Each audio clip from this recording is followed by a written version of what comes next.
जय माता दी, संतोषी माता की जय। आज शुक्रवार के दिन सुनिए संतोषी माता के व्रत कथा। इस कथा के सुनने से सभी मनोकामना पूर्ण होगी। बोलिए संतोषी माता की जय। एक बुढ़िया थे, उनके 7 बेटे थे। 6 कमाने वाले थे और एक निकम्मा था। बुढ़िया माँ 6 पुत्रों की रसोई बनाती थी, भोजन कराती थी और जो पीछे से जो कुछ बचता था सो 7वें को दे देती थी। 7वां पुत्र बहुत ही सीधा साधा था, मन में कुछ विचार न करता था। एक दिन वह अपनी बहू से बोला, देखो मेरी माता मुझ पर कितना कितना प्रेम है। वह बोली, क्यों नहीं, सबका झूठा बचा हुआ जो आपको खिलाते हैं। वह बोला, ऐसा हो ही नहीं सकता है। मैं जब तक अपनी आँखों से न देखूं मन ही नहीं मान सकता। बहू ने हंसकर कहा, तुम देख ही लो तब तो मानोगी। कुछ दिन बाद एक बड़ा त्योहार आया। घर में अनेक प्रकार के व्यंजन और चूरमा के लड्डू बने। वह जांचने के लिए सिर दर्द के बहाना बनाकर और पतला कपड़ा सिर पर ओढ़कर रसोई के घर में सो गया। कपड़े के से सब देख रहा था कि 6 भाई भोजन करने आया। उनके साथ देखा कि माँ ने उनके लिए सुंदर सुंदर आसन बिछाए। 7 प्रकार के रसोई पर से वह आग्रह कर कर के और खिला रहे थे। वह सब देख रहा था। 6 भाई भोजन कर के उठ गया। तब माँ ने उनकी झूठी थाली से लड्डू की टुकड़ी को एक बड़ा लड्डू बनाकर और जो बचा लड्डू बनाकर और चूरमा साफ करके उनकी माँ पुकार रहा था, उठो बेटा, 6 भाई भोजन कर लिया है, अब तू ही बाकी है, उठ जा, तब कब खाओगे। वह कहने लगा, माँ मुझे भोजन नहीं करना है, मैं परदेश जा रही हूँ। माता ने कहे, कल जाता हो है सो आज ही चला जा। ऐसा सुनकर वह माँ से बोला, हाँ हाँ मैं जा रही हूँ। यह कहकर वह घर से निकल गया। चलते चलते समय बहू के याद आई और वह गौशाला में खंडे थाप रही थी। उनके पास जाकर बोला, हाँ, वह बोला, मेरे पास तो कुछ नहीं, हम जावे परदेश, आवे कुछ काल बाद, तुम सही रहो, संतोष से रहो, धर्म अपने पला में बाँटो। बहू बोली, 2 निशानी अपनी देख दारू में, धीर धीर शुरू में, बाती बारू में, सखियाँ मन बिछल है। वह बोला, मेरे पास तो कुछ नहीं है, यह अंगूठी है से ले लो, अपनी कुछ निशानी मुझे दे दो। वह बोली, मेरे पास भी तुम्हें देने के लिए कुछ भी नहीं है। वह तो खंडा थाप रही थी और खंडा उसके कहा कि मेरा गोबर भरा हाथ है। उनके पीठ पर गोबर भरा हाथ से थाप उखाड़ मार दी। वह चल दिया। चलते चलते दूर देश में पहुंचा। वहाँ एक साहूकार की दुकान थी। वहाँ जाकर वह बोला, सेठ जी मुझे नौकरी पर रख लो। साहूकार के ज़रूरत थी सो साहूकार ने नौकरी पर रख लिया। उसने पूछा कि सेठ जी कितने पैसे मिलेगा। साहूकार ने कहा, काम देखकर दाम मिलेगा। उसने साहूकार की यहाँ नौकरी करने लगा। वहाँ सवेरे 7 बजे से रात 8 बजे तक काम करते रहा। कुछ दिन में दुकान का लेन देन, हिसाब किताब, ग्राहकों को माल बेचना, सारा काम संभालने लगा। साहूकार के 8-9 नौकर भी थे। सब चक्कर खाने लगे कि यह बहुत होशियार बन गया है। सेठ भी काम देखा और 3 महीने में ही अधिक मुनाफेदार बना दिया। 12 बरस में ही नामी सेठ जी बन गया और मालिक सारा कारोबार उस पर छोड़कर वह बाहर चला गया। इधर बहू की क्या बीतती है से सुन लीजिए। सास ससुर उसे बहुत दुख देने लगे। सारी गृह का काम करवा रहे थे, उसके लकड़ी लेने जंगल में भेजा करते थे। इसी बीच घर की रोटी के आटे से जो भूसी निकलती थी, उसी भूसी की रोटी बनाकर रख दिया जाता था और फूटे नारियल के नरेली में पानी पिया जाता था। इसी तरह दिन बीतते गए। एक दिन वह लकड़ी लेने जा रही थी कि रास्ते में बहुत सी स्त्री संतोषी माता के व्रत करती दिखाई दी। वहाँ खड़ी होकर कथा सुनकर बोली, बहन, यह तुम किस देवता का व्रत करती है और इसके करने से क्या फल मिलता है? इस व्रत को करने से क्या विधि है? यदि तुम आपने इस व्रत को विधान मुझे समझा देंगे तो हमारी आप पर बहुत एहसान होगी, हमारा बड़ा एहसान मानूंगी। तब उसने एक स्त्री बोली, सुनो, यह संतोषी माता का व्रत है। इसके करने से निर्धनता दरिद्रता नाश होता है, लक्ष्मी आती है, मन की चिंताएं दूर होती है, घर में सुख होने का मन प्रशांत होता है और शक्ति मिलती है। निपुत्र को पुत्र की मिलता है, पति बाहर गया है तो शीघ्र ही घर आ जाता है, कुमारी कन्याओं को मन पसंद वर होती है और राजद्वार में बहुत सी दिनों से मुकदमा चल रहा है तो खत्म हो जाता है। कलह कलेश से निपुण होकर सुख शांति हो, घर में धन जमा हो, पैसे आया जाया कर में लाभ होता है, रोग दूर हो जाते हैं तथा और भी मन जो कुछ मनोकामना है सब इस संतोषी माता की कृपा से पूरी हो जाती है। इसमें तनिक भी संदेह नहीं है।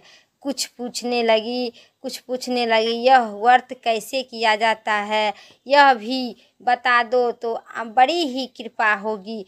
स्त्री कहने लगी, 1.25 रुपया का गुड़ चना लेना, इच्छा हो तो 5.25 रुपया को लेना, अपनी सहूलियत के हिसाब से अनुसार लेना और परेशानी श्रद्धा और प्रेम से जितना भी बन सके उतना लेना। 5.25 पैसे से 5.25 आने तक, इससे भी ज़्यादा शक्ति और भक्ति अनुसार गुड़ और चना लेना। हर शुक्रवार को निहार रहा कर कथा कहना सुनना, इसके बीच का कर्म न टूटे और लगातार नियम को पालन करते रहना। सुनने वाले कोई भी न मिले तो घी का दीपक जलाकर उसके आगे में पात्र को रख कर कथा कहना है, परंतु नियम न टूटे जब तक कार्य सिद्ध न हो। नियम का पालन करना और कार्य सिद्ध होने पर व्रत का भी माता का उद्यापन करना। 3 मास में माता पूरा न फल प्राप्त होती है तो यदि किसी को खट्टे न गृह कार्य हो तो माता भी 1 वर्ष का आवश्यक कार्य को सिद्ध कर देती है। कार्य सिद्ध होने पर ही उद्यापन करना चाहिए, बीच में नहीं। उद्यापन में 2.5 सेर आटे का खाजा और इसी परिणाम से खीर तथा चने की साग आटा 8 लड़के को भोजन कराना।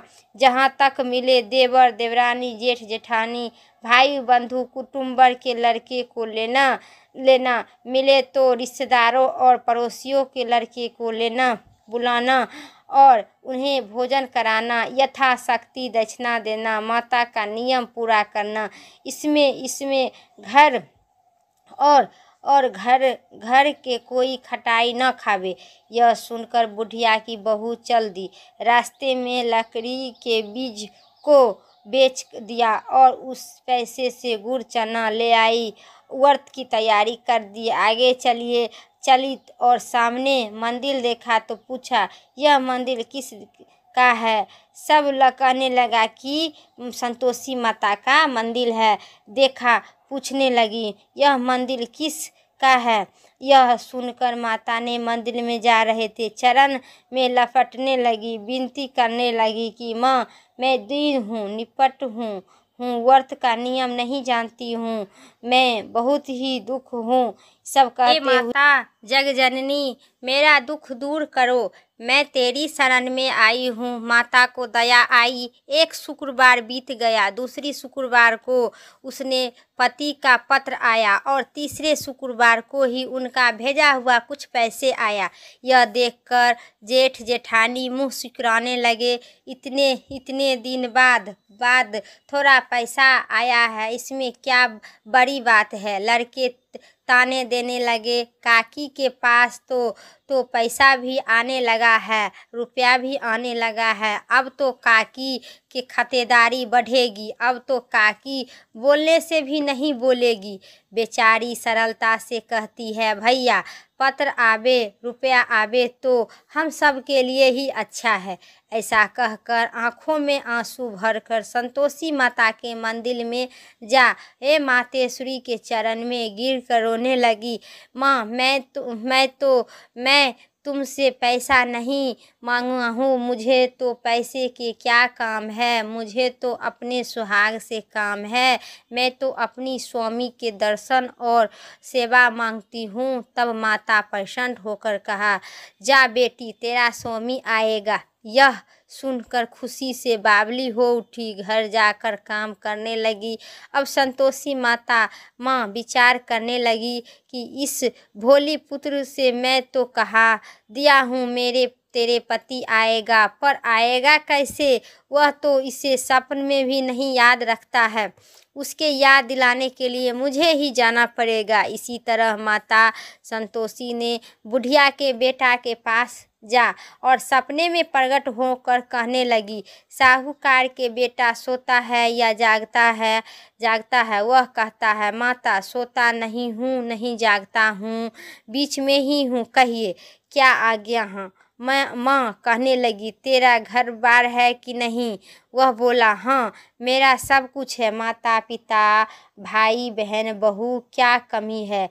माँ बोली, भोले पुत्र तेरी घरवाली घोर संकट से उठ रही है, तेरे माँ बाप उसे बहुत सता रहे हैं, वह तेरे लिए तरस रही है, तू उसकी सुधि ले।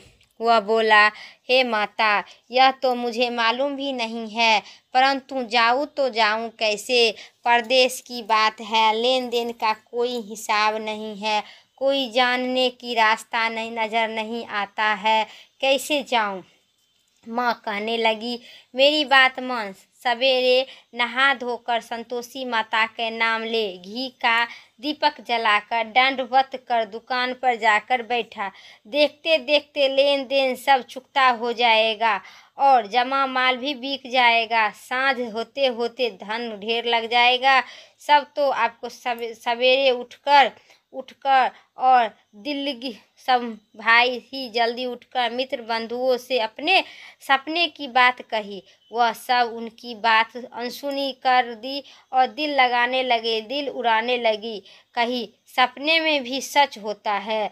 एक बुढ़िया बोला, देखो भाई मेरी बात मानो, इस तरह सच झूठ को पर्दा लगाने के लिए देवता जो जैसे कहे हैं वैसे ही करना। आँख खोलकर और वह बूढ़े की बात सुनकर वहाँ से दुकान गया, लेन देन करने लगा। शाम होते होते उसे सभी माल बिक गया। नहा धोकर दंडवत गाय के दीपक जलाकर दुकान पर बैठा।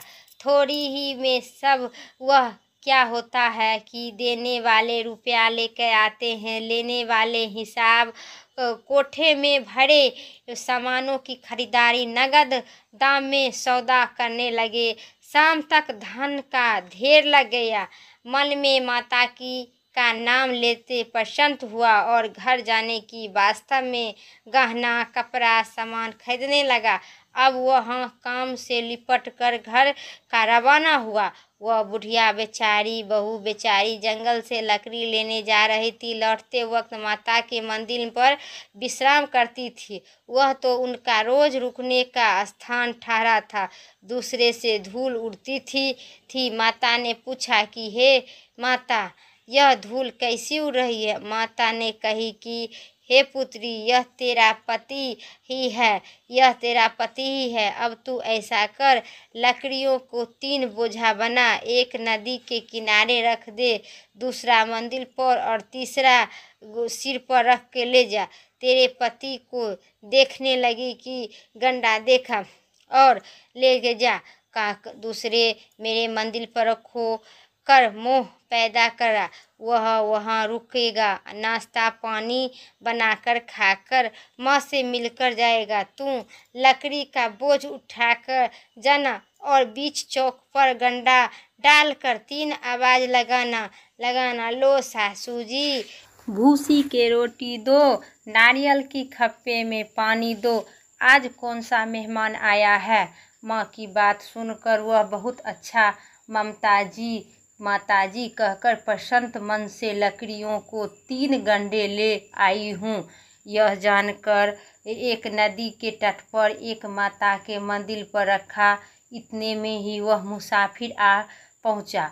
सूखी लकड़ी को देखकर उनकी इच्छा हुई कि अब यहीं निवास करे और भोजन बनाकर खा पीकर गांव जावे। इसी प्रकार भोजन खाया, विश्राम ले वहाँ गांव को गया। उसी समय बहू सिर पर लकड़ी का गंडा लिया आता था। उसे आंगन में डालकर जोर जोर से 3 आवाज़ देती थी, लो सासू जी, लो लकड़ी का गंडा लो, लेके आई हूँ। उसी आंगन में रखकर जोर जोर से लकड़ी के गंडा लो, भूसी की रोटी दो, नारियल की खप्पे में पानी दो, आज कौन सा मेहमान आया है। यह सुनकर उनकी सास अपने दिए हुए कष्टों को भूलने हेतु कहती है कि बहू ऐसा क्यों करती हो, तेरा मालिक ही तो आया है, बैठ, मीठा भात खाकर अच्छे कपड़े पहन, गहना पहनकर। इतने में आवाज़ सुनकर उनकी स्वामी बाहर आता है और अंगूठी देखकर व्याकुल हो उठता है। माँ से पूछता है कि यह कौन है। माँ कहती है, बेटा तेरी बहू आज से 12 वर्ष हो गया है। जब से तू गया है तब से सारे गांव में जानवर की तरह भटकती है, फिरती है, काम काज घर का कुछ नहीं करती है, 4 समय के खाना खा जाती है। अब मुझे देख भूसी की रोटी और नारियल की नवेली की खप्पे में पानी मांगती है। वह लज्जित से बोला, ठीक है माँ, मैं इसे भी देखता हूँ और तुम्हें भी देखता हूँ, अब मुझे दूसरे घर की चाबी दे, उसी में मैं रहूँगी। तब माँ बोली, ठीक है बेटा, जैसी तेरी मर्जी। यह कहकर माँ चाबी के गुच्छा पोटली दे दिया। उसने लेकर दूसरे कमरे में जाकर तीसरे मंजिल के ऊपर रूम खोलकर रहने लगा। यह कहते हुए माँ ने चाबी के गुच्छा पटक दिया। उसने लेकर दूसरे कमरे में जो तीसरे मंजिल के ऊपर था खोलकर सारा सामान रखा। एक दिन में ही वह राजा के महल जैसा ठाट बाट से रहने लगा। अब क्या होता है, वह सुख भोगने लगी। इतने ही में पति से बोला, अगला शुक्रवार आया। उसने अपने पति से कहा, मुझे माता के उद्यापन करना है। उनका पति बोला, बहुत ही अच्छा है, बहुत अच्छा, खुशी की बात है। तुरंत ही तू उद्यापन की तैयारी करने लगी। जेठ के लड़के को भोजन के लिए कहने गई। उसने मुंह सिकुड़ाकर मंजूर किया, परंतु पीछे से जेठानी अपने बच्चों को सिखाती है कि अरे भोजन के समय जब लोग खटाई मांगता है जिससे उनका उद्यापन पूरा ना हो सके, लड़के का जी न भाए, लेकिन खीर पेट भर कर न खा पाएंगे। परंतु बाद याद आता है कि कहने लगा, हमें कुछ खटाई खाने के दे दो, खीर खाना मुझे भाता नहीं है, देखकर अरुचि आता है। लड़के के उठ खड़ा हुआ। वह बोले, पैसा ले लो। भोली बहू ने जानती नहीं थी कि उन्हें पैसा दे दी। लड़के ने उसी समय उठकर और दुकान जाकर इमली खरीद कर खा ली। यह देखकर बहू बहू पर माताजी की बहुत ही प्रकोप किया। राजा ने दूत के पति को पकड़ के ले गया। जेठ जेठानी मन ही मन खरी खोटी वचन सुनाने लगी। लूटपाट कर जो धन लाया है, इकट्ठा किया है, सो राजा ने दूत से पकड़वा कर ले गया। अब सब मालूम पड़ेगा। जब डंडा जेल के हवा खाएगा तब मालूम पड़ेगा। बहू से यह वचन सहन नहीं हुई। रोती रोती माता के मंदिर में गई और कहने लगी, माता तुमने यह क्या किए, हंसा कर रुला दिए। माता बोली, पुत्री तू उद्यापन करके मेरा व्रत भंग किया है, इतनी जल्दी सब बात भूल गई। वह कहने लगी, माता भोली हूँ ना कुछ अपराध किया हूँ। मुझे तो लड़के को भूल डाल दिया है। मैं भोली हूँ और मैं अपराध किया हूँ जो उन्हें पैसे दे दिया। मुझे क्षमा करो माँ। माँ बोली, ऐसा ही भी होगा, भूल होती है, इतना जल्दी भूल गई। माँ वह बोली, मुझे माफ़ कर दो माँ, फिर तुम्हारी उद्यापन करूँगी। माँ बोली, अब भूल मत करना। वह बोली, अच्छा माँ, अब भूल नहीं करूँगी। अब बता दूँ कि कैसा आवेगा। माता बोली, पुत्री जा, तेरा मालिक तुझे रास्ता में ही मिलेगा। वह निकली, रास्ते में ही पति आता मिला। उन्हें पूछा, आप कहाँ गए थे? वह कहने लगा, इतना सारा जो धन कमा के लाए हैं और इकट्ठा किए हैं, सो राजा मांगा था, उसे भरने गए थे। वह प्रसन्न भर होके बोली कि भला हुआ, अब घर चलिए। कुछ दिन बाद फिर शुक्रवार आया। वह बोली, मुझे माता के उद्यापन करना है। पति ने कहा, हाँ कर लो। फिर जेठ के लड़के से भोजन को कहने गई। जेठानी ने एक दो बात सुनाई और लड़के को सिखा दी कि तुम पहले ही खटाई मांगना। लड़के खाना खाने से पहले ही कहने लगी कि खीर भाता नहीं है, जी बिगड़ता है, कुछ खटाई खाने के दे दो। बहू बोली, खटाई खाने को नहीं मिलेगी, खाना है तो खाओ। यह कहकर ब्राह्मण के लड़के को लेकर भोजन कराने लगी। यथाशक्ति दक्षिणा के जगह पर एक एक फल उन्हें दिया। इससे संतोषी माता प्रसन्न हुई। माता की कृपा से होते 9वें मास में उनके चंद्रमा के समान एक सुंदर पुत्र का प्राप्ति हुआ। पुत्र को लेकर प्रतिदिन माता जी के मंदिर को जाया करने लगी। माँ ने सोचा कि रोज आती है, आज क्यों ना उसके घर में चली जाती हूँ, उनका सारा देख लूँगी। यह विचार कर माता ने भयंकर रूप बनाया। गुड़ और चने के सना मुख, ऊपर से सूंड के समान ओठ, उस पर मक्खी भिन भिन कर रही थी। दहलीज पर पाँव रखी कि उनकी सास चिल्लाने लगी, अरे देखो कौन चुड़ैल डाकियाँ चली आ रही है, उनके इसे भागो नहीं तो सबके खा जाएगी। लड़के डरने लगे, चिल्लाकर खिड़की बंद करने लगे। बहू ने रोशनदान से देख रही थी, प्रसन्नता से पगली होकर चिल्लाने लगी, आज मेरी माता मेरे घर आए हैं। यह कहकर बच्चा को दूध पिलाने से हटा दी। इतने ही में सास क्रोध फूट गया। मारी डारी देखकर कैसे उतावली हुई है, जो बच्चे को पटक दिया। इतने में माँ का प्रताप, सब जगह माँ के प्रताप ही प्रताप दिखाई देता है। लड़के नजर आने लगी। बहू बोली, माँ जी मैं इनका व्रत करती थी, यह माता संतोषी है। इतना ही कहकर झट से सारे घर की किवाड़ खिड़की खोल दी। सबने माता के चरण पकड़ लिया और विनती करने लगी और कहने लगी, हे माता, हम मूर्ख हैं, हम अज्ञानी हैं, तुम्हारे व्रत का विधान नहीं जानते थे, तुम्हारे व्रत में भंग करे हैं, हमें बड़ा अपराध किया है, हमें हे माता हमारा अपराध को क्षमा करे। इसी प्रकार माता प्रसन्न हुई। हे माता, बहू को जैसे फल दिए हैं वैसे ही सबको देना। जो यह कथा पढ़ते हैं उनका मनोरथ पूर्ण करना। बोलिए संतोषी माता की जय।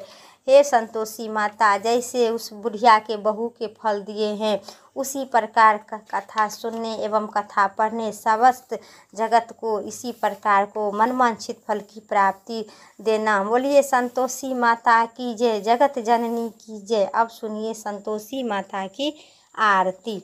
जय संतोषी माता मैया, जय संतोषी माता। अपने सेवक जन को सुख संपत्ति दाता। जय संतोषी माता। गेरू लाल छटा छवि बंद कमल सोहे। मंद हसत करुणामयी त्रिभुवन जन मोहे।